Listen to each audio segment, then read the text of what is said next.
உங்களுக்கு மட்டும்தான் ஃப்ரீ, கிரைண்டருக்கு எல்லாம் கிடையாது என சுமை கட்டணம் போட்ட நடத்துனரின் வீடியோ அதிர்ச்சியை ஏற்படுத்தியுள்ளது. திண்டிவனத்திலிருந்து வீரநாமூர் நோக்கி சென்ற அரசு பேருந்தில் பழுதான டேபிள் டாப் கிரைண்டரை ஒரு பையில் வைத்து பெண் ஒருவர் எடுத்துச் சென்றார். அதனை கவனித்த அரசு நடத்துனர் சுமை கட்டணம் அதற்கு கட்ட சொல்லி வற்புறுத்தியுள்ளார். இதனால் அந்த பெண் குப்பையில் போடும் பொருளுக்கெல்லாம் சுமை கட்டணம் செலுத்த சொல்வீர்களா என வாக்குவாதம் செய்துள்ளார். இந்த வீடியோ இணையத்தில் பல சூடான விவாதங்களை தூண்டியுள்ளது. எலக்ட்ரிக்கல் பொருட்களுக்கு கட்டணம் கட்டாயம் போட வேண்டும், இல்லை என்றால் நடத்துனருக்கு மெமோ கிடைக்கும் என்று ஒரு தரப்பினரும், இலவச பேருந்தில் இதுபோன்று கொள்ளையடிப்பது அநியாயம் என்று மற்றொரு தரப்பினரும் எதிர்கருத்துக்களால் வசைப்பாடி வருகின்றனர். நான் நிறைய டைம் பார்த்திருக்கேன், எங்களுக்குமே நடந்திருக்கு இந்த மாதிரி. என்னன்னா பாரிஸ்ல வந்து திங்ஸ் வாங்கிட்டு வந்தோம் அப்படின்னா 2 கட்டப்பை இருந்துச்சுன்னா அதுக்குமே அவங்க வந்து சார்ஜஸ் கேட்பாங்க. இப்போ ஒரு ஆளுக்கு இருக்கிற டிக்கெட் வந்து அதுக்கு பே பண்ற மாதிரி இருக்கும்.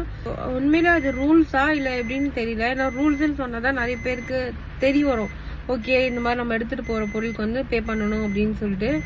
ஸோ பெரிய ஒரு பாக்ஸு பெரியசா எடுத்துன்னு போனா சார்ஜஸ் போடலாம். ஆனால் கட்டப்பைக்கு கூட சார்ஜஸ் நிறைய பேர் கேட்டுட்டு தான் இருக்காங்க. இந்த மாதிரி எடுத்துட்டு போனா காசு கேட்பாங்களா கேட்க மாட்டாங்களான்னு நிறைய பேருக்கு நிறைய டவுட் இருக்கும்.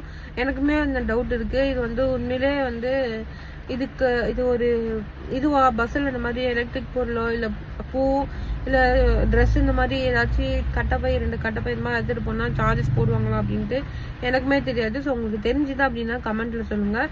ஏன்னா மற்றவங்களுக்கு யூஸாக இருக்கும், அதனால தான். ஸோ தெரிஞ்சவங்க கமெண்ட்டில் சொல்லுங்கள், அடுத்தவங்களுக்கும் தெரியும் அதனால். அண்ட் உங்களுக்கும் அந்த மாதிரி நடந்திருக்கா அப்படின்னு கமெண்ட்டில் சொல்லுங்கள். எனக்கு நடந்திருக்கு.